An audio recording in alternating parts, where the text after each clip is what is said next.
Bonjour tout le monde. Là.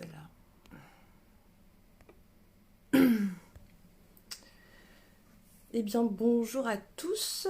Je ne sais pas si vous m'entendez, si vous me recevez. Hop là. Ok, je vois qu'il y a une personne en ligne, deux personnes en ligne, donc a priori il y a du monde. Super. Eh bien, bienvenue tout le monde. On va peut-être attendre quelques instants que tout le monde arrive. Est-ce que vous pouvez m'envoyer un petit message pour me dire, bonjour Monia, pour me dire si vous m'entendez bien, si le son c'est ok, si l'image c'est ok, les petits réglages habituels du début.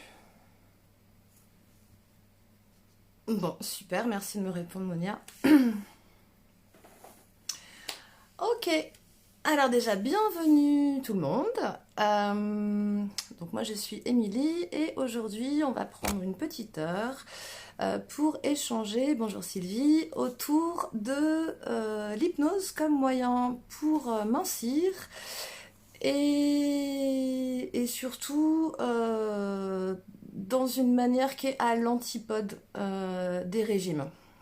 Donc ce qui est a priori souvent une bonne nouvelle, puisque dans cette manière d'accompagner le... Merci Sylvie, c'est bon, le son c'est ok. Dans cette manière d'accompagner l'amincissement, il va absolument pas être question ni de privation, bonjour Élise, ni de frustration, ni d'aliments interdits, etc. Donc voilà, ça va être en gros la thématique de cette intervention. J'en profite avant de commencer pour remercier Anne-Sophie pour l'organisation de ce deuxième salon. Et puis remercier également toutes les personnes qui ont pu animer différentes conférences parce que tout ça c'est très très intéressant. Donc si vous êtes là, c'est qu'a priori ça vous intéresse de savoir comment mincir. Peut-être avez-vous déjà fait des régimes qui fonctionnent pas ou qui fonctionnent pas suffisamment bien, ou peut-être que vous êtes victime de l'effet yo-yo. Donc on va aborder tout ça au cours de cet échange. Il va être question vraiment d'expliciter pourquoi les régimes ça marche pas, ou ça marche pas assez bien, ou ça fait, voire même ça fait grossir. Moi j'ai beaucoup de clients qui viennent me voir en me disant mais c'est hallucinant, quand je fais un régime les premiers jours je perds bien, et puis après alors que je fais toujours hyper attention à ce que je mange, eh bien je prends du poids au lieu d'en perdre. Donc on va aborder tous ces aspects là. On va aborder également de quelle manière les croyances qu'on s'est constituées au fil de la vie ainsi que nos émotions agissent contre nous quand il s'agit de vouloir mincir. Bonjour Élise. Et puis bah, après je vais vous expliquer comment l'hypnose elle peut participer à faire en sorte qu'on ne rentre pas dans tous ces cercles vicieux. Et du coup je vais vous expliciter un petit peu plus comment moi j'accompagne mes clients. Donc voilà, en gros, de quoi on va parler aujourd'hui. Je prends quelques instants pour me présenter. Donc moi, je m'appelle Émilie. Initialement, je suis infirmière, passionnée de l'humain et du monde de l'émotion de l'humain, qui est absolument riche. Dans mon parcours d'infirmière, j'ai pu constater à quel point le corps retranscrit des choses qui sont étroitement liées au niveau émotionnel. Et donc, bonjour Pierre-Olivier, merci pour ton intervention tout à l'heure. J'ai pu accompagner l'humain à plein de niveaux et constater à quel point les émotions jouent et favorisent un état soit de santé, soit d'absence de santé. Donc, comme je suis quelqu'un de très curieux qui aime beaucoup apprendre, je me suis formée au fil des années à différents outils, donc rapidement de l'énergétique, et puis ensuite de l'hypnose, de la PNL et autres outils de thérapie brève. Donc voilà, là maintenant ça fait plusieurs années que je suis installée en cabinet, je me suis vraiment spécialisée dans l'accompagnement à l'amincissement, déjà parce que il y a une grosse demande et il y a énormément de gens qui sont en souffrance. Moi ma carrière d'infirmière elle m'a permis ou nous donner l'opportunité de constater à quel point l'impact du surpoids est hyper important au niveau du corps, avec un développement de tout un tas de pathologies, et à quel point les gens peuvent se sentir démunis face à cette prise de poids, et notamment avec des sentiments d'impuissance ou de culpabilité absolument terribles, simplement et surtout par manque de connaissance en fait de comment fonctionne le corps. Bonjour Jenny. Donc du coup, c'est un peu pour ça que je souhaitais faire cette intervention aujourd'hui, pour expliciter peut-être des choses que vous connaissez ou peut-être des choses que vous allez apprendre. Dans ces cas-là, c'est super. Et puis surtout, conscientiser comment on peut faire autrement. Bonjour Aline. Donc voilà, il y a des études américaines, donc on va rentrer tout de suite dans le vif du sujet, parce que c'est pas moi le plus important dans cette histoire, c'est quand même vous. Donc il y a une étude américaine qui montrait que à 3 ans après un régime très restrictif, il y a 95% des femmes et 99% des hommes qui reprennent le poids initial, voire qui en reprennent plus, le fameux effet yo-yo. Ce qu'il faut comprendre, c'est qu'en fait, peu importe le régime que l'on fait, le corps, grosso modo, on va être très très simple, le corps, grosso modo, il fonctionne un peu comme une chaudière. C'est-à-dire que il fait la balance, il fait l'équilibre entre l'énergie qui est apportée et l'énergie qui est dépensée. Cette notion-là, avec les calories, la différence entre les calories et qu'on apporte, et merci Sonia, entre les calories qu'on apporte et les calories qu'on dépense, ça s'appelle le métabolisme de base. Le métabolisme de base, c'est l'énergie dont notre corps a besoin pour fonctionner au quotidien. Donc là, il ne s'agit pas particulièrement de l'activité physique, mais de toute l'énergie que notre corps utilise pour fonctionner. Votre cerveau, il brûle des calories en permanence. Le cœur, il brûle des calories en permanence. Et du coup, tout ça, ça constitue ce qu'on appelle le métabolisme de base. Ce qui se passe, c'est que le corps, dans sa grande intelligence, il est programmé pour maintenir notre poids à un niveau constant. Quand on était dans nos mémoires lointaines, quand on était des hommes préhistoriques, il y avait parfois des grosses périodes de disette, des grosses périodes de famine. Et concrètement, le corps, il est programmé pour réagir et entraîner et s'adapter à une période de famine, à une période de disette. Donc ce qui se passe, c'est que quand l'alimentation se faisait plus rare, eh bien le corps ralentissait son métabolisme, de manière, en gros, il passe en mode économie pour utiliser moins d'énergie, étant donné qu'il y a moins d'apport. Donc d'un côté, il va aller piocher dans les réserves de graisse, puisqu'il y a moins d'énergie apportée par l'alimentation, et en parallèle, pour faire en sorte de nous assurer une survie qui va être la plus longue possible, notre corps, il va baisser son métabolisme. La baisse du métabolisme, elle va avoir un impact aussi dès lors qu'on rentre dans une période de régime. Parce que le corps, quand on diminue l'apport calorique, et c'est ça le but des régimes, c'est à un moment donné de diminuer l'apport calorique pour stimuler le corps à aller piocher dans les réserves. Jusqu'ici, tout va bien. Mais comme il y a ce phénomène d'adaptabilité, dès lors que le corps est obligé d'aller piocher dans les réserves de graisse, il enclenche en même temps un peu comme un signal d'alerte qui va dire « Ouh là là, attention, à ce moment-là, on rentre en période de famine, donc il faut que je ralentisse mon métabolisme. » C'est ce mécanisme-là qui explique, il y a pas longtemps, j'ai une cliente qui est venue me voir et qui me dit « Mais c'est fou, à chaque fois que je fais un régime, les 15 premiers jours, je perds bien du poids, c'est nickel. Par contre, au bout de 3 semaines, je me mets à en reprendre, alors que pourtant, je fais hyper attention à ce que je mange et que je fais du sport. » Eh bien, c'est précisément à cause de cet effet-là, l'effet du métabolisme de base qui diminue.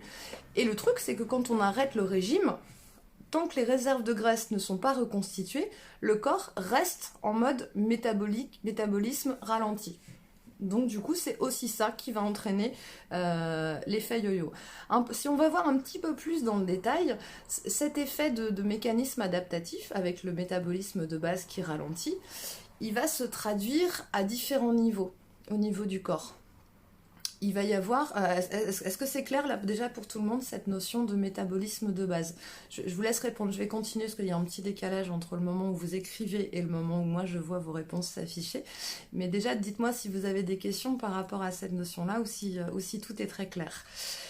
Donc ce métabolisme, ce ralentissement du métabolisme, il va entraîner une réponse hormonale d'abord. Et ce sur quoi ça va jouer particulièrement, donc je ne vais pas rentrer dans le détail de toutes les hormones parce qu'il y a énormément, merci Jenny, il y a énormément d'hormones qui jouent en fait au niveau du poids, mais là on va regarder un peu plus spécifiquement 3 hormones, la leptine, la gréline et le cortisol. Alors vous allez me dire, oh là là, elle va rentrer dans des trucs compliqués. Non, pas du tout.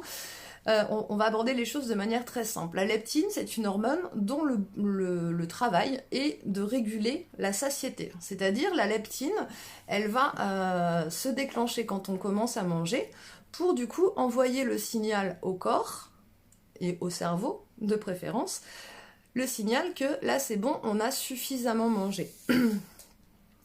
La gréline, de son côté, son travail, donc les deux travaillent ensemble. La gréline de son côté, c'est une hormone qui va stimuler la sensation de faim. Donc la gréline, en fait, elle augmente avant qu'on mange et elle diminue progressivement alors qu'on mange. Et quand on passe en mode alimentation, c'est la leptine qui augmente. Et en fait, quand on rentre dans le mécanisme de disette et de famine, la leptine, elle va chuter, ce qui va avoir pour conséquence de diminuer la sensation de satiété, c'est-à-dire que on va moins percevoir qu'on a suffisamment mangé, donc ça va conduire au fait qu'on va amener plus de calories, qu'on va manger plus longtemps, et la gréline, elle va augmenter, ce qui fait que du coup on va avoir une sensation de faim permanente. Déjà, j'ai pas pensé à vous poser la question, il y en a combien parmi vous qui ont déjà expérimenté des régimes et qui ont connu soit l'effet yo-yo, soit cette sensation de faim ou on tourne limite obsessionnel par rapport à l'alimentation quand on est en mode régime. Ce serait sympa pour moi d'avoir ces infos-là par rapport à vous. Donc en fait, pendant que vous répondez, je continue à avancer. Cette réponse hormonale là, elle va jouer sur notre appétit et sur le fait qu'on mange plus longtemps. Il y a une autre hormone qui va rentrer en ligne de compte, c'est le cortisol. Le cortisol, c'est une c'est toute ta vie, Jenny. Ok. Le cortisol, c'est une hormone qui augmente en fait quand on est stressé. Donc c'est vrai que là, dans nos sociétés modernes, on a un rythme qui est extrêmement speed, qui est extrêmement rapide. Et ok, Sandra, toi aussi, d'accord.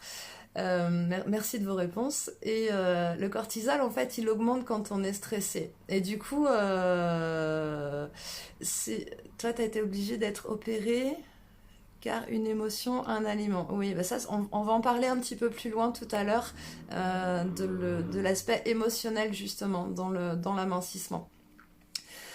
Donc je disais, le cortisol, quand on est stressé, il augmente. Et du coup, quand on fait un régime hypocalorique, où on limite les apports, où on s'interdit des aliments, où notamment on se prive de tous les aliments qui nous font du bien, hein, tout ce qui est gras, tout ce qui est sucré, les aliments interdits. Souvent quand mes clients viennent me voir la première fois, ils me disent « Ah, pourtant je mange pas des choses qu'il faut pas ».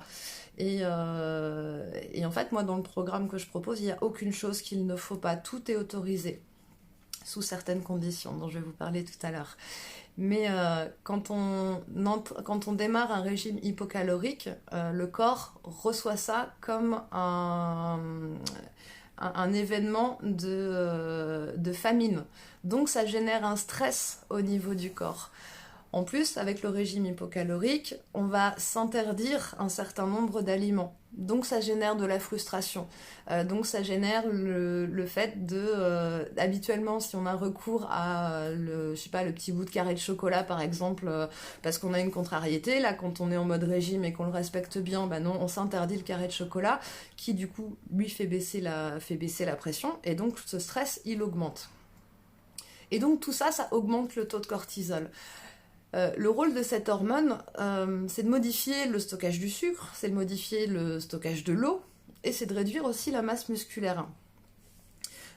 Peut-être s'il y a des gens qui, à un moment donné dans votre vie, avaient été amenés à prendre des corticoïdes, par exemple, on sait que c'est un traitement qui fait gonfler parce que ça va favoriser la rétention hydrosodée.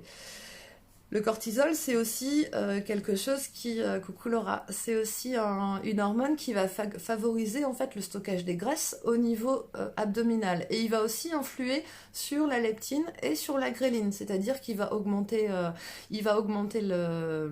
l'appétit en faisant augmenter la gréline, il va faire diminuer la leptine, donc du coup on aura moins la sensation de satiété, et surtout il va stimuler l'appétence vers des produits qui sont gras et qui sont sucrés. Et donc tous ces mécanismes-là expliquent pourquoi, quand on est un régime, on passe en mode obsessionnel et du coup c'est d'autant plus difficile, c'est d'autant plus stressant, plus le métabolisme de base qui ralentit, et bien du coup on se retrouve dans une situation d'échec en fait. Et du coup, cette situation d'échec, elle va entraîner tout un tas de choses au niveau émotionnel, avec de la culpabilité, avec de la frustration, avec de l'irritabilité, et ce qui fait que tout ça, ça va faire qu'à un moment donné, on va recraquer, on va dire c'est bon, le régime ça suffit, ou alors on a été jusqu'au bout de son régime pendant 1 mois ou pendant 3 semaines, et après on dit c'est bon, j'arrête. Le souci c'est qu'à ce moment-là en fait on va reprendre une alimentation qui va pas être top, parce que comme on a été frustré pendant 1 mois, là on va avoir tendance un peu à se lâcher sur les choses qu'on aime bien, les choses un peu sucrées, mais comme le corps il a ralenti son métabolisme et qu'il ne va pas le réaugmenter tout de suite, le réaccélérer tout de suite, eh bien on va reprendre du poids, et de préférence plus que ce qu'on en a pris. Donc ça, c'est un peu ça qui explique en fait tous les faits yo-yo qui peut y avoir dans lorsqu'on met en œuvre en fait un régime très restrictif. Donc la bonne nouvelle en fait, c'est que nous en hypnose, on va travailler complètement autrement, justement pour éviter ce mécanisme d'adaptation. Jenny qui dit, moi j'ai le cortisol super haut, maintenant je comprends mieux pourquoi je prends que du ventre, tout s'explique. Eh ben oui, très clairement. Donc là, si tu fais partie de ces gens qui ont le cortisol très haut et qui du coup ont tendance à stocker au niveau du ventre, là il y a un réel intérêt à mettre en œuvre des pratiques qui vont permettre d'abaisser le niveau de stress. Donc moi je sais que je propose à mes clients des outils comme la cohérence cardiaque, comme différents exercices, alors soit issus de l'hypnose, soit en énergétique, soit issus de la PNL. Ça, comme je le disais, j'ai une boîte à outils qui est très fournie, ce qui me permet du coup de m'adapter vraiment à chaque personne. Le fait de mettre en place des pratiques qui vont permettre d'abaisser le stress, ça va permettre justement de favoriser un amincissement. Donc voilà, en gros, j'ai pas envie d'aller tellement plus loin parce que sinon on pourrait détailler aussi les paramètres au niveau de la thyroïde par exemple, qui, alors c'est pas forcément de manière complètement directe, mais une hypothyroïdie va entraîner tout un tas de symptômes, va entraîner de la fatigue, va entraîner du coup un ralentissement du métabolisme, le fait qu'on soit fatigué, que le métabolisme ralentisse, ça va entraîner aussi une diminution de l'activité physique, et c'est tout ce phénomène-là qui va du coup entraîner là encore une prise de poids. Donc voilà. Voilà un petit peu au niveau physiologique, au niveau corporel, qu'est-ce qui fait que les régimes, même lorsqu'on les applique bien et même lorsqu'on fait du sport, eh bien pour autant ça reste compliqué, ça reste difficile, et surtout ça reste émotionnellement compliqué à vivre, très très lourd. Bah oui Jenny, et du coup ton taux de stress fait que du coup ton cortisol monte, et comme ton cortisol monte, et bien du coup ça fait aussi diminuer la leptine et ça fait augmenter la gréline, et du coup là on est vraiment dans un cas typique de cercle vicieux en fait. Donc l'idée globale en fait de l'accompagnement que je propose, c'est de permettre aux gens de redevenir ce qu'on appelle des mangeurs intuitifs. C'est-à-dire que le corps, dans sa grande intelligence, intuitivement, il va vous faire aller vers les aliments qui contiennent ce dont vous avez besoin. La seule condition, c'est faire la différence entre ce dont le corps a besoin et ce dont mes émotions ont besoin. parce que le corps, quand il vous demande je sais pas, les 3 cuillères de pâte à tartiner ou le pot de glace ou la boîte entière de chocolat, là c'est pas le corps qui le demande. Par contre, c'est l'émotionnel qui le demande.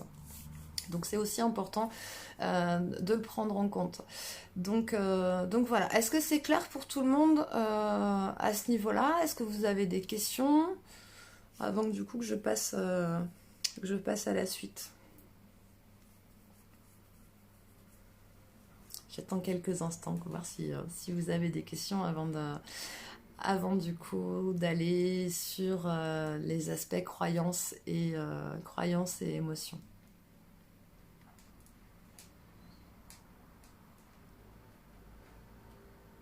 Ok, super, merci Jenny.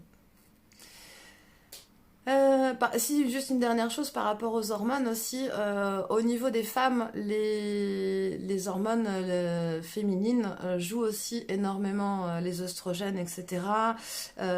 J'ai aussi beaucoup de femmes qui viennent me voir parce qu'elles ont pris du poids suite aux grossesses et puis en fait elles n'arrivent pas. Ok Sandra, merci. Elles prennent du poids après les grossesses et puis elles n'arrivent pas à perdre ce poids et du coup elles stockent en fait des kilos excessifs directement consécutives aux grossesses. Ça me permet de faire la transition par rapport aux croyances. J'ai une de mes clientes qui arrive un jour qui avait 10 kilos à perdre. Et pourtant elle faisait du sport, elle mangeait pas en quantité excessive, elle avait une alimentation plutôt équilibrée, elle ne rentrait pas dans les contextes de régime excessif, etc.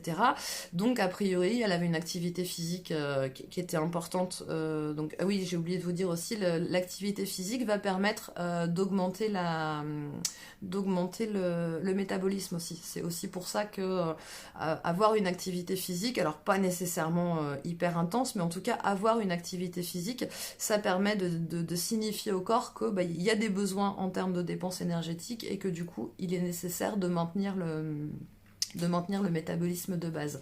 La ménopause aussi va entraîner aussi des modifications au niveau hormonal qui vont du coup favoriser le stockage des graisses et la ménopause peut aussi entraîner un phénomène de stress selon qu'elle est bien vécue, pas bien vécue et va du coup aussi impacter les émotions. Et donc si le stress augmente, comme on l'a vu, le cortisol augmente et donc le stockage des graisses aussi. Donc là, on va s'attarder un petit peu sur le phénomène des croyances et des émotions. Une croyance, c'est quelque chose qu'on a... Alors soit c'est quelque chose qui a été acquis, c'est-à-dire... tu es en plein dedans. Ma oui Sandra, j'entends bien. Les croyances, soit elles ont été, elles sont issues de notre éducation, des choses qu'on a toujours entendu dire et auxquelles finalement on a fini par s'identifier parce qu'on l'a toujours entendu dire, ou elles sont aussi issues de nos expériences, où un certain nombre d'expériences nous ont fait penser que, et c'est devenu quelque chose une espèce de vérité systématique. Par exemple, au niveau du poids, par exemple, il y a des croyances qui peuvent devenir complètement identitaires. J'ai eu le cas d'un client qui m'a dit un jour « Ah mais de toute façon, moi depuis que je suis tout petit, j'ai toujours été le gros de service. Je suis le gros de service qui est sympa. » Et c'est important d'écouter la manière dont cette phrase elle est formulée. Je suis le gros de service qui est sympa. Donc, dans la manière dont il me le dit, mon client, moi, ce que j'entends, si je suis le gros de service, eh bien, ça veut dire que ça constitue la personne que je suis. Donc, le fait d'être gros, c'est mon identité. Pour lui, c'était devenu son identité, en fait. Et donc, vous imaginez bien que, au niveau des mécanismes de résistance au changement, autant c'est ok de modifier un comportement. Je fais quelque chose d'une certaine manière, je me rends compte que c'est pas efficace, donc je décide de faire autrement pour obtenir un résultat différent.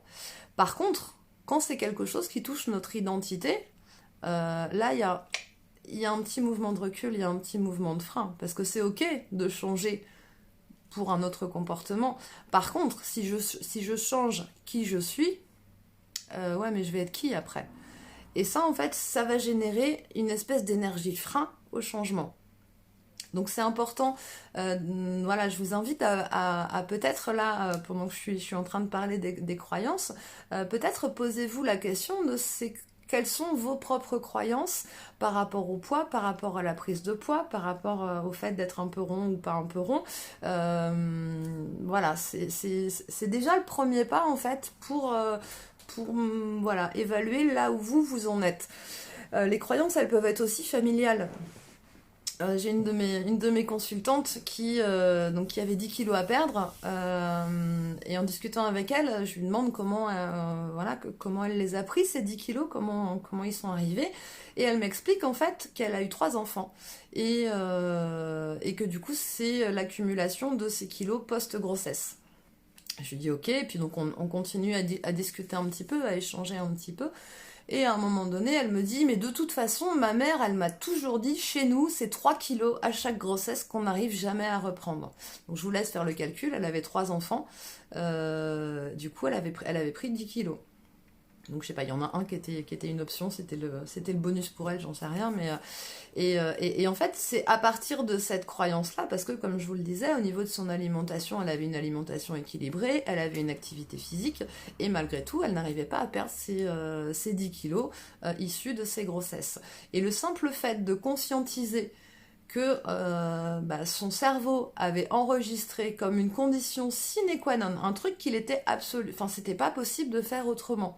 Dans les femmes de ma famille, de toute manière, ma mère me l'a toujours dit, on prend 3 kilos à chaque grossesse. Sauf que son inconscient, ayant enregistré cette information comme une vérité absolue, et en ayant constitué une croyance, eh bien ce qui s'est passé, c'est que quand elle est tombée enceinte et quand elle a eu ses grossesses, elle a gardé 3 kilos à chaque grossesse.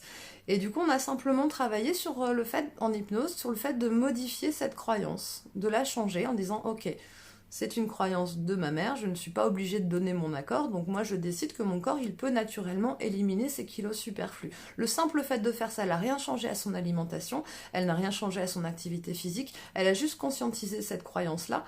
Ces 10 kilos, elle les a perdus en 2 mois. Alors que du coup, il s'était accumulé depuis des années et qu'elle n'arrivait absolument pas à les perdre. Donc vous voyez à quel point les croyances, parce que notre inconscient est extrêmement puissant, et bien à quel point le système de croyances peut vraiment jouer de manière très très importante et générer une résistance totale du corps. Donc on a vu que là, au niveau physiologique, le cerveau, il est programmé pour lutter contre les régimes en mettant en place un mécanisme d'adaptabilité pour ralentir le métabolisme et faire en sorte à nous stimuler à manger pour surtout ne pas perdre de graisse. Et à côté de ça, notre inconscient, par le système des croyances, là crée là aussi un frein supplémentaire. Donc là, on commence à cumuler, parce que entre le cerveau qui lutte contre nous, parce que du coup, lui, il dit non, il est hors de question qu'on tape dans les réserves, parce que sinon c'est la famine, c'est la disette. Donc là, je ralentis mon métabolisme, je change les hormones pour que tu aies tout le temps faim, que tu ne penses plus que à manger, et que surtout quand tu commences à manger, tu t'arrêtes plus de manger. Plus les croyances qui nous disent non, là, dans la famille, c'est important, moi je fais partie de ma famille, donc dans ma famille, on prend 3 kilos à chaque fois que... Donc là, vous voyez à quel point, malgré toute la bonne volonté, malgré le fait de suivre à la lettre les régimes, les quantités, etc., de faire du sport, etc., et bien malgré tout ça, on n'arrive pas à éliminer ces kilos supplémentaires. Donc voilà, donc du coup, dans l'accompagnement que je propose, en fait, on va considérer toutes les croyances qui, d'une manière ou d'une autre, sont en rapport avec le fait d'être mince, ou le fait de n'être pas mince, ou le fait de prendre du poids, ou de ne pas perdre de poids, etc. Il y a un autre aspect aussi, qui peut générer un frein au fait de mincir, ça va être l'intention positive. Alors ce concept-là, il a parfois un petit peu de mal à passer parce que, voilà, je me rappelle d'un de mes clients qui faisait 140 kilos au début quand il est venu me voir. Il me dit non mais c'est complètement con, il n'y a absolument aucune intention positive à mincir. à ne pas mincir plutôt. Une de mes amies que j'ai accompagnée aussi au niveau du poids, qui avait pris énormément de poids suite à un traumatisme, elle me dit bah non mais là moi je veux mincir en fait, j'ai envie d'être bien dans mon corps, j'ai envie de me retrouver séduisante, de me ressentir légère, etc. Donc non, il n'y a absolument aucune intention positive. Sauf que dans le cadre de son histoire, en fait, sa prise de poids, elle avait eu lieu suite à un traumatisme, suite à une agression sexuelle. Et en fait, ce qui s'était passé, c'est que donc elle avait travaillé, elle s'était fait accompagner pour apaiser l'émotionnel par rapport à cette agression, donc elle était au clair avec ça. Mais par contre, il y avait un aspect qui n'avait pas du tout été perçu, en tout cas à ce moment-là. C'est simplement qu'au niveau de son inconscient, il y a une partie d'elle, en fait, qui avait assimilé le fait de s'être fait agresser sexuellement au fait que, du coup, à ce moment-là, c'était une femme qui était plutôt pulpeuse et qui était très séduisante. Ce qui fait que son corps et son inconscient, dans une démarche de protection pour elle, avaient posé une espèce de condition que, du coup, tant qu'elle restait grosse, selon ses propres mots, hein, tant qu'elle restait grosse, bah quelque part elle était en sécurité. Parce qu'en étant grosse, eh bien, elle attirait pas le regard des hommes. Et donc du coup, si elle n'attirait pas le regard des hommes ni le côté séduction, et bien du coup, les hommes n'allaient pas être tentés de l'agresser à nouveau. Donc le fait de garder en surpoids, c'était devenu pour elle un mécanisme de protection qui la maintenait en sécurité. Donc vous imaginez bien que quand il y a cette croyance, enfin, là on peut même pas parler de croyance parce que du coup c'était vraiment au niveau inconscient, mais quand il y a cette condition-là qui est posée profondément à l'intérieur, la personne elle pourra faire tout ce qu'elle veut, elle pourra le faire tous les régimes du monde, des heures et des heures de sport. Pour autant, elle ne perdra pas de poids, parce que perdre du poids, tout son corps va lutter contre la perte de poids. Puisque, à un moment donné, redevenir mince, dans ce qui avait été engrammé en elle suite à son trauma, redevenir mince et donc séduisante, même si consciemment elle en avait très envie. Mais concrètement, à un autre niveau plus profond en elle, ça signifiait danger en fait. Donc ça veut dire que tout son corps luttait complètement contre le fait de mincir pour la maintenir en sécurité. Et là, effectivement, de ce point de vue-là, par rapport à son histoire, le fait de mincir, eh bien, c'était se mettre en danger. Donc, quand on a travaillé ensemble, il y a eu un gros travail, notamment sur la sécurité intérieure, sur le fait d'apaiser en fait toutes ces mémoires-là et de dissocier en fait l'aspect physique de son corps, ce à quoi elle ressemblait, et de casser la relation de cause à effet. C'est parce que j'étais séduisante que je me suis fait agresser sexuellement. Et du coup, on a fait un travail de recadrage. Si elle s'était fait agresser sexuellement, c'était absolument pas sa responsabilité. C'était bien parce que la personne, son agresseur, avait un problème. Et ça n'était en aucun cas elle, et que du coup, elle pouvait s'autoriser à redevenir séduisante tout en étant en sécurité. Et ça c'est un élément qui a été vraiment très très important parce que c'était, enfin, tout à l'heure quand je parlais d'intention positive, c'est une vraie intention positive, pourtant, alors qu'a priori, elle me disait, bah non, il n'y a absolument aucune intention positive à rester trop ronde parce que ça a que des conséquences négatives dans ma vie, en fait. Donc voilà, donc ça fait partie des choses aussi qu'il est nécessaire d'accompagner. Parce que sinon, toutes les tentatives pour générer de la perte de poids en fait vont pas réussir, ça c'est clair et net quoi. Et le troisième aspect par rapport sur ce chapitre là, c'est tout le côté émotionnel en fait. Alors j'en ai parlé tout à l'heure par rapport au stress, où ça va générer une augmentation du cortisol, et l'augmentation du cortisol va entraîner, je le répète, hein, comme ça vous permet aussi d'intégrer les informations, l'augmentation du cortisol va du coup modifier le stockage du sucre, de l'eau, réduire la masse musculaire, favoriser le stockage des graisses, agir sur la leptine qui est responsable de la satiété, sur la gréline qui est responsable de la sensation de faim, et donc d'où l'importance de gérer ces émotions pour limiter la sécrétion de cortisol. Ce qu'il faut savoir, je fais juste une petite aparté qui n'est pas en lien directement avec le sujet. Le cortisol, quand il est sécrété en excès, le corps le considère comme un poison. Et donc pour se débarrasser de ce poison-là, il va mobiliser le système immunitaire. Ce qui explique aussi pourquoi, quand les gens sont extrêmement stressés, il y a une baisse des défenses immunitaires. Je referme la parenthèse. Parce que tout ça, ça génère aussi un intérêt. C'est une raison supplémentaire en fait de prendre soin de soi au niveau des émotions. Il y a plein d'outils qui existent aujourd'hui pour s'apaiser, pour faire baisser le niveau de stress, que ce soit la méditation, la cohérence cardiaque, l'hypnose, l'auto-hypnose, etc. Il y a pléthore d'outils, toutes les thérapies, toutes les pratiques aussi corporelles comme le yoga, le tai chi, le qigong, le shiatsu, etc., etc. Donc voilà, je referme la parenthèse. Au niveau émotionnel, il va y avoir aussi toute cette notion de la nourriture comme récompense. Et ce qui fait que, parce que très souvent, ce qui fait qu'à un moment donné, on prend du poids, c'est par rapport à ce dont je parlais tout à l'heure, c'est qu'il y a un déséquilibre entre ce qui est amené comme énergie et ce qui est du coup dépensé comme énergie. Jenny, moi c'est à cause de ça, j'ai le diabète qui monte. Bah oui, de toute façon tout est lié, hein. Vraiment tout est lié, parce que c'est pareil, l'insuline va aussi jouer sur le stockage du sucre, etc. Donc de toute façon tout est lié, le corps c'est un système et tout est lié. Et de toute manière, mieux on va être, plus on va être en paix avec nous, plus on va être serein, plus on va être tranquille, meilleur ça va être pour le corps. Ça c'est une certitude en fait. À tellement de niveaux que, bon, je vais pas tout détailler là aujourd'hui parce que ce serait beaucoup trop long, mais voilà, on a vraiment intérêt à apprendre à nous accompagner dans nos états émotionnels. Donc au niveau émotionnel, il y a tout un tas de personnes en fait qui, dès qu'il y a un coup de stress, dès qu'il y a une contrariété, dès qu'il y a une peur, dès qu'il y a une tristesse, eh bien on va, la solution qu'on a trouvée au fil des années, ça va être les aliments qui font du bien.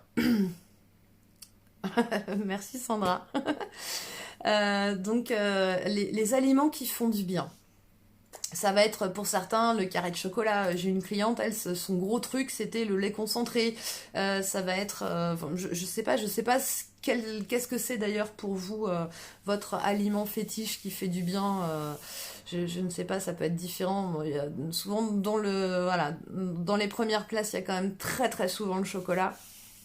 Et voilà. Et le truc, c'est que qu'est-ce qui se passe quand à un moment donné, on mange un aliment qui nous fait du bien? Là encore, au niveau du cerveau, ça va activer les systèmes de récompense. Ça va générer une sécrétion de sérotonine qui va faire que tout de suite, il va y avoir une sensation d'apaisement. Donc dans un régime, quand on s'interdit de manger justement les trucs qui nous font du bien, non seulement, là c'est le principe de la double peine, non seulement, voilà, le chocolat, c'est souvent ce qui ressort, non seulement en fait, il n'y a pas le côté récompense de l'aliment, donc il n'y a pas la sécrétion de sérotonine, et en plus, il y a la sensation de privation, qui du coup génère du stress, qui du coup fait augmenter le cortisol. Et c'est reparti, on rentre à nouveau dans le cercle vicieux. Donc tout ça, ça crée, là aussi, ça a aussi un réel impact, et notamment par rapport à tous les régimes en fait, qui du coup, dès lors qu'on s'interdit de quelque chose, eh bien ça fait augmenter le stress, donc du coup on est plus mal émotionnellement, donc forcément à un moment donné, ou pas d'ailleurs, hein, il y a des gens qui ne craquent absolument pas, mais au prix d'un effort et d'une frustration hallucinante, et ce qui fait que quand on sort du cadre du régime, il va y avoir très souvent un espèce de mécanisme de bon voilà, c'est bon, là je me suis serré la ceinture pendant 3 semaines, là je me lâche en fait. Et du coup, là encore, on est dans quelque chose de très déséquilibré. D'autant plus que, c'est ce qu'on a vu tout à l'heure, pendant le régime, le métabolisme de base aura ralenti, et à la suite du régime, il va pas réaugmenter tout de suite. Donc ça veut dire que la plaquette de chocolat qui va être mangée juste après le régime, eh bien, elle va avoir 2 fois plus d'impact au niveau des hanches ou au niveau du ventre que celui qu'on aurait mangé si on n'avait pas fait le régime, en fait. Donc il y a vraiment ce principe de double peine. Donc pour résumer, dans cette dynamique de vouloir mincir en étant dans un accompagnement doux avec soi-même, Ça va être important d'apprendre à gérer ses émotions, enfin à gérer ses émotions, d'apprendre à s'accompagner dans ses émotions. Parce que pour moi, les émotions, on ne les gère pas, on les vit et on apprend à les vivre de la meilleure manière possible. Il va s'agir également d'identifier, de libérer, de pacifier d'éventuels traumas qui seraient en lien avec ça, de travailler sur les croyances, donc là encore, d'identifier les croyances par lesquelles on se limite au niveau de la prise de poids ou de la perte de poids, et puis du coup de transformer ces croyances pour en faire des croyances positives et non pas des croyances limitantes. Et donc voilà. Et pour ça, eh bien l'hypnose c'est un super outil. Pourquoi ? Eh bien parce que en utilisant l'hypnose, on va utiliser le super pouvoir que tout le monde a. Et ce super pouvoir, c'est la puissance de l'inconscient. C'est vrai, ça, pour tout le monde. Rapidement, quelques mots. Je vais en profiter pour vous demander, c'est quoi vos croyances par rapport à l'hypnose ? Parce que souvent, quand j'accompagne les gens, l'hypersensibilité, ouais, ça va jouer aussi sur sur le côté émotionnel. Et moi, à la base, je suis quelqu'un d'hypersensible aussi. Hein, et c'est aussi pour ça que je me suis formée à tous ces outils-là, parce que j'étais vraiment, à un moment donné, j'en ai eu ras-le-bol de subir mes émotions, parce que c'était hyper compliqué. Et donc j'ai appris différents outils, différentes techniques pour apprendre à gérer mes émotions. Donc, Jenny, toi, l'hypnose te fait peur? Oui, c'est souvent le cas. Souvent, on me dit, ah, mais moi, ça me fait peur, l'hypnose. Parce que très souvent, les gens ont cette représentation de l'hypnose. Ils ont l'image de l'hypnose de spectacle, hein, type Mesmer et compagnie, où, bah oui, je te comprends bien, Sandra, mais il y a vraiment des, enfin, voilà, moi je sais que j'ai vraiment changé ma vie en apprenant des outils pour m'accompagner et accueillir mes émotions comme elles sont, mais en faisant en sorte qu'elles ne me limitent plus, mais d'en faire des forces et des atouts. Donc, mais ça peut être l'objet d'un échange. Si tu veux, tu peux me contacter en MP si tu veux, si tu veux en parler. Jenny, j'ai peur de déclencher des choses que je ne veux pas qui ressortent. Ok, oui, je comprends. Alors, dans l'absolu, ça peut être possible. Hein. Après, c'est ce qu'on appelle des abréactions. Après, dans le cadre de l'hypnose thérapeutique, on est dans quelque chose qui est quand même beaucoup plus bordé. C'est-à-dire qu'en thérapie brève, on travaille par objectif. Donc à un moment donné, quand je vais accompagner quelqu'un à se mettre dans un état de transe, qu'on appelle la transe hypnotique, hein, c'est le terme qu'on utilise, rien à voir avec les chamans et les tambours, hein. Enfin rien à voir, même si c'est un peu parallèle, mais en tout cas c'est pas comme ça qu'on y va. Cette transe-là, l'entièreté de la personne accompagnée, elle sait pertinemment que c'est au service d'un objectif particulier. Là, si on prend le contexte dans lequel on est là, c'est aller s'autoriser à descendre en transe pour pouvoir créer une passerelle de communication avec l'inconscient, pour pouvoir changer des paramètres afin d'atteindre nos objectifs en toute écologie. Donc, ce qui veut dire... la notion d'écologie, elle est hyper importante. Il y a aussi cette notion que l'hypnose, c'est un état qui est naturel. Tous, autant qu'on est, on se met en état de transe plusieurs fois par jour. L'exemple que je donne le plus souvent, c'est par exemple quand on est en voiture sur une route qui est familière, et à un moment donné on se dit « Ah mais là je suis déjà rendue là, j'ai pas vu la route, mais j'étais où ?» Pourtant, je sais bien que je conduisais, mais j'ai pas vu la route. Ou quand on arrive en bas de la page d'un livre, où on sait qu'on a lu la page, mais par contre, arrivé en bas de la page, eh bien, on se rappelle absolument plus de ce qu'on a lu. Ou quand on regarde un film et on se rend compte que là, il y a 15 secondes ou 20 secondes qu'on a zappé. Pourtant, je regardais bien l'écran, mais en fait, mon cerveau, c'est comme si j'étais ailleurs. Les enfants font ça très bien aussi. Souvent, on dit aux enfants, oh là là, mais t'es dans la lune. Et non, en fait, il est pas vraiment dans la lune, il est dans un état particulier. Et chez les enfants, l'intérêt de cet état-là, ça va être vraiment de leur permettre d'intégrer les apprentissages. Donc voilà, tout ça pour dire que l'hypnose c'est un état naturel, que toute hypnose est avant tout auto-hypnose. Donc bien sûr, quand on se forme à l'hypnose, on va apprendre enfin, tout un tas de techniques en fait qui vont permettre de favoriser ça chez la personne qu'on accompagne. Mais à la base, c'est vous qui allez vous mettre vous-même en état d'hypnose. Moi, je ne fais qu'accompagner. Donc voilà, et puis quant au fait d'éventuellement avoir des choses qui ressortent, ça peut arriver, mais plus justement dans un cadre d'hypnose de spectacle en fait, où là du coup on y va un peu en touriste et puis advienne que pourra. Là quand on est en thérapie, on est dans quelque chose de beaucoup plus cadré, de beaucoup plus bordé, et puis bah surtout on est accompagné par un thérapeute, donc à un moment donné, moi je sais que ça m'est jamais arrivé d'avoir un truc qui ressorte qui était pas prévu entre guillemets. Après si ça arrivait, moi de toute façon je pars du principe que l'inconscient de mon client, c'est lui qui sait exactement ce qui est bon pour lui. Très souvent lors de la première séance, c'est ce que je dis à mes clients, moi j'ai pas votre solution. Clairement, vous avez un problème, je n'ai pas la solution.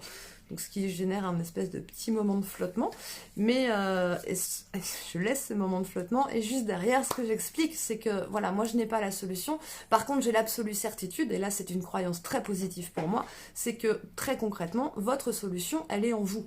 Elle est à l'intérieur de vous. Il y a un endroit quelque part à l'intérieur de vous où il y a votre solution. Il y a un ensemble de choses à faire, ou peut-être une seule chose à faire, je ne sais pas. Mais en tout cas, votre solution, elle est à l'intérieur de vous. Et moi, mon boulot, c'est de vous accompagner à la connecter, cette solution, et à la mettre en œuvre. Donc voilà. Donc très concrètement, l'hypnose, ça va être un état particulier qui va entraîner une modification des ondes cérébrales, et qui du coup va permettre d'accéder à l'inconscient et de demander à l'inconscient de faire un certain nombre de choses, de réajuster des paramètres, par rapport à ce qu'on disait tout à l'heure, hein, ça va être aussi de permettre d'augmenter la motivation en ayant une image précise de l'objectif qu'on veut atteindre. Souvent mes clients, quand je les accompagne sur le fait de mincir, je leur demande, ok, est-ce qu'il y a un vêtement que vous aimez particulièrement, dans lequel vous ne rentrez plus, ou dans lequel vous aimeriez rentrer. Dernièrement, j'ai un de mes clients qui avait flashé sur un blouson en cuir d'Iron Maiden, et je lui ai fait acheter ce blouson. Alors que là, il me dit, non, je peux pas l'acheter parce qu'il n'y a pas ma taille. Donc je lui ai dit, ok, ton objectif de poids, quand tu auras atteint ton objectif de poids, tu t'habilleras en quelle taille? Il m'a dit, je m'habillerai en L. Je lui ai dit, ok, donc achète le blouson en taille L. Et je lui ai fait suspendre ce blouson sur un porte-manteau, en sachant qu'au moment où il l'a acheté, clairement, il rentrait pas dedans. J'ai une autre de mes clientes qui s'habille en 48. Et en fait, je lui ai offert enfin, c'était aussi une amie. Je lui ai offert un pantalon taille 42. Elle me dit, mais je rentre pas dedans. Je lui dis, bah non, mais on vient de faire ce protocole. Donc bientôt, tu vas rentrer dedans. Et donc, je lui ai fait suspendre dans sa salle de bain, un endroit devant lequel elle passait tous les jours. Et voilà. Et aujourd'hui, elle rentre dedans. Donc, et le fait d'avoir cette image précise de, voilà, à quoi il va ressembler mon corps quand j'aurai atteint cet objectif-là. Comment il va être perçu par mes proches. Comment moi, je vais me sentir dans mes mouvements quand je vais avoir ce corps-là. Qu'est-ce que ça va générer dans mes interactions avec les autres, dans mon image de moi, dans ma tonicité, dans ma santé. Voilà, je sais que un de mes clients là qui avait il commençait à avoir des problèmes cardiaques, à être très essoufflé, des douleurs articulaires, des problèmes de thyroïde, il commençait à déclencher un diabète, etc. Il a perdu 35 kilos en 6 mois. Et il continue à perdre tranquillement, et il a plus de problèmes articulaires. Son cardiologue lui a dit bravo, parce que du coup il fait plus d'hypertension, il a pu arrêter son traitement anti-hypertenseur, il a pu arrêter aussi son traitement diabète, parce que du coup son diabète est il a un taux de glycémie qui est redevenu normal. Donc, et en fait, comme on fait vivre tout ça en hypnose, c'est comme aller goûter avant à quelque chose, du coup la motivation, elle est d'autant plus visualisée en fait, et on s'y connecte émotionnellement. Donc voilà, ça va permettre aussi d'apprendre à gérer ses émotions avec différents outils. Ça va permettre aussi de jouer aussi, de réétalonner au niveau de l'estomac la sensation de satiété, la sensation de faim. Ça va aider à travers l'hypnose, on va pouvoir aller apaiser les traumas, on va pouvoir modifier les croyances, etc. Et tout ça, ça se fait vraiment dans la douceur en fait. Donc voilà, l'intérêt de travailler en hypnose. Et par exemple, je vois par rapport à certaines personnes qui avaient subi une intervention de chirurgie bariatrique, donc de chirurgie de l'estomac, bonjour Peggy, de chirurgie de l'estomac, et bien cette personne, alors qu'elle avait subi la chirurgie de l'estomac, au bout d'un moment, elle avait repris du poids en fait. Et simplement parce que y avait une composante hyper émotionnelle dans sa manière de s'alimenter, et ce qui fait que bah du coup elle s'est retrouvée voilà, ok, elle avait eu un anneau gastrique, mais pour autant l'aspect émotionnel n'avait pas du tout été considéré, pas du tout accompagné, donc elle a modifié sa manière de manger pour pouvoir continuer à rester en surpoids. Alors que quand on fait même parce qu'en fait actuellement au niveau de mes accompagnements, je propose soit l'accompagnement classique entre guillemets, soit un accompagnement un peu plus spécifique. Alors c'est surtout pour les gens qui ont vraiment beaucoup de poids à perdre, qu'on en IMC supérieur à 30, où là je propose l'accompagnement par l'anneau gastrique hypnotique. C'est-à-dire qu'on va utiliser l'état d'hypnose pour faire croire à l'inconscient qu'il y a eu un anneau gastrique de posé. Mais avant de faire ça, on va considérer tout l'aspect émotionnel. Et ce qui fait que du coup ça tient dans le temps et sans phénomène de compensation, sans sensation de frustration, etc. Donc voilà, en gros, là je pense que j'ai fait à peu près le tour de ce que je voulais vous dire. Donc je sais qu'aujourd'hui c'est un accompagnement qui fonctionne très bien. Souvent ce que les gens me disent c'est ah mais c'est génial parce que voilà j'ai plus vraiment j'ai pas de frustration en fait, il y a rien qui est interdit. Donc du coup bah ça c'est beaucoup plus facile à tenir dans le temps, et puis on n'a pas la sensation d'être au régime parce que c'est pas le cas en fait. C'est absolument pas le cas. Donc en fait, c'est un programme qui va vraiment reposer sur 4 règles d'or. Donc ce qui va permettre un rééquilibrage alimentaire en douceur. Ça va générer une motivation qui va être boostée. Le fait de considérer les intentions positives et de les traiter, d'être accompagné au niveau émotionnel et surtout de devenir autonome. C'est vraiment un truc sur lequel j'insiste beaucoup. J'accompagne les gens à devenir autonomes vis-à-vis de leurs émotions. Le but, c'est pas que à chaque fois que les gens ils aient une émotion qui est un peu compliquée, qui m'appellent en disant au secours, faut vite que je prenne une séance parce que là mon émotion elle me déborde. Non, c'est absolument pas enfin, en tout cas c'est pas ma manière de travailler. Ce serait peut-être plus rentable probablement, mais en tout cas au niveau de mon éthique c'est pas du tout ma manière de travailler. Mon but c'est vraiment que les gens apprennent avec moi en séance des outils qui leur permettent de s'accompagner de manière beaucoup plus confortable au niveau de leurs émotions, et qui sont ensuite autonomes par rapport à ça. Peggy, vous n'avez pas pour grossir, moi si, c'est un autre accompagnement, mais oui, j'ai aussi des clientes qui viennent me voir parce qu'elles n'arrivent pas à grossir. Et en gros, l'objet de ce programme, c'est vraiment de redevenir un mangeur intuitif, et de se réconcilier avec son corps, dans son rapport à la nourriture, de remettre la nourriture à sa juste place, c'est-à-dire l'énergie qu'on amène au corps pour fonctionner, et non pas quelque chose qu'on amène pour compenser émotionnellement. Et voilà, donc l'idée, c'est vraiment de rééquilibrer tout ça. Après, en fonction de l'IMC et puis de la quantité de poids entre guillemets qui est à perdre, je vais proposer soit l'anneau gastrique hypnotique en cabinet, mais ou sinon sans anneau gastrique, qui fonctionne aussi très très bien. On fonctionne un tout petit peu différemment, mais ça fonctionne aussi très très bien quand les gens ont moins de 25 kilos à faire, et du coup ça se fait aussi en distanciel. Il n'y a pas nécessité de venir me voir en cabinet en fait. Les séances à distance fonctionnent excellemment bien. Enfin, pour ça je remercie le confinement, parce que j'avais pour le coup une croyance limitante qui était vraiment de l'ordre que je ne pouvais accompagner en hypnose que les gens en étant physiquement présente avec eux. Et puis le confinement a fait que j'ai eu des demandes de gens qui étaient pas très bien. Et donc je me suis mise à faire des séances en vidéo et oui, avec Marseille, ça marche très bien aussi. Je me suis mise à faire des séances en vidéo, voire même des fois juste au téléphone, et les résultats étaient exactement les mêmes en fait. Donc voilà. Donc là, actuellement, au niveau de ce que je propose, je propose deux formules en fait. Soit un accompagnement beaucoup plus court, qui va être en 5 séances. Sinon, je propose également une formule d'accompagnement sur un an. Parce que ce que j'ai pu constater, au début, je le faisais pas ça. Et puis en fait, ce que j'ai pu constater, c'est que du coup, dans ce cheminement-là, quand on perd du poids, quand on remincit, du coup, notre image, elle change, notre corps, il change, et du coup, notre perception de nous-mêmes, elle change, et donc du coup, ça génère du changement aussi par rapport au système dans lequel on vit, donc par rapport à nos proches, par rapport à notre famille, etc. Et que parfois, il y avait besoin de petits réajustements et d'être d'être un peu plus accompagné sur la durée pour vraiment pérenniser les changements et voilà. Donc du coup maintenant je propose aussi un accompagnement sur un an. Donc l'accompagnement sur un an, c'est on fait un coaching par mois. Et puis voilà, des échanges par message quand il y a besoin. Je fournis aussi des petites fiches avec des outils de gestion émotionnelle, l'accès à des méditations que je propose aussi.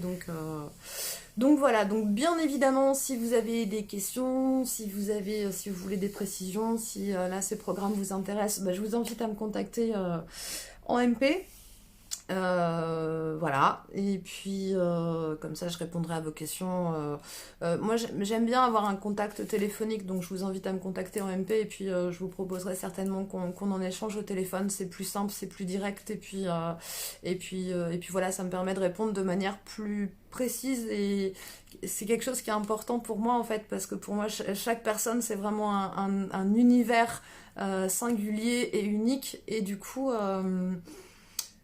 moi, dans ce que je propose, voilà, je propose pas un accompagnement pour perdre du poids, mais je propose un accompagnement à telle personne par rapport à son histoire à elle, par rapport à à son monde à elle en fait. Donc du coup, dans les grandes lignes, il y a toujours certains points qu'on respecte, mais après tout est c'est vraiment du à la carte en fait pour chaque personne.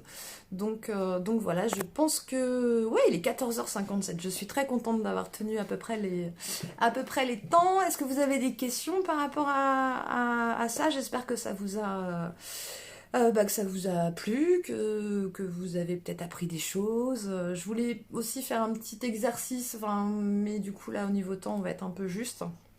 Donc voilà, éventuellement je posterai peut-être une petite vidéo justement sur le fait de pouvoir garder le plaisir, non pas avec la quantité mais avec la conscience en fait. Et j'aime bien faire ça avec le chocolat, c'est-à-dire proposer la dégustation de chocolat hypnotique en fait. Et j'avais fait ça pour un de mes clients qui était hyper gourmand de chocolat, et à tel point que quand il mettait la main dans la boîte, toute la boîte y passait. Et donc du coup je lui ai fait faire ce petit exercice là de connexion avec le chocolat, et quand il a eu fini il m'a dit mais c'est la première fois de ma vie que je prends un orgasme chocolaté. Donc voilà, tout ça en mangeant un bout de chocolat imaginaire. Donc, et ça fait aussi partie des choses qu'on utilise en fait dans le programme. C'est vraiment de transformer aussi cette notion de le plaisir ne peut être apporté que par la quantité en fait. Mais alors qu'en fait, si on pose une conscience plus précise, si on prend le temps aussi beaucoup plus de déguster les saveurs de ce qu'on est en train de manger, on va manger plus lentement, et donc on va permettre vraiment au corps de nous signifier plus clairement qu'on a assez mangé, d'être plus à l'écoute, d'être plus à l'écoute des sensations, donc du coup d'activer plus rapidement les mécanismes de récompense sans avoir besoin d'ingurgiter des quantités. Donc voilà, donc on passe vraiment dans un cercle vertueux. Donc voilà, écoutez, merci à vous. pour votre écoute bienveillante. Merci encore à Anne-Sophie pour m'avoir du coup permis l'opportunité de faire cet exercice qui est pas du tout habituel pour moi. Donc voilà, j'espère que ça n'a pas été trop fouillis et que c'était quand même assez clair. Et puis initialement j'avais préparé un PowerPoint et puis en fait mon ordinateur a planté. Donc voilà, donc du coup je l'ai fait à l'ancienne là avec des petites fiches que je me suis faites un peu au dernier moment.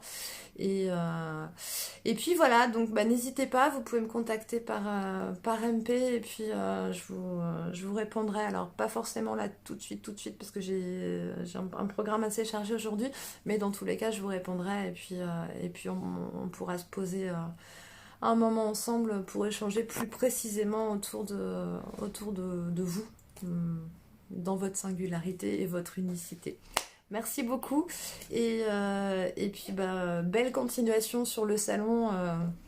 Il y a encore plein de choses à découvrir et voilà. Merci à vous. Très belle fin de journée. Au revoir.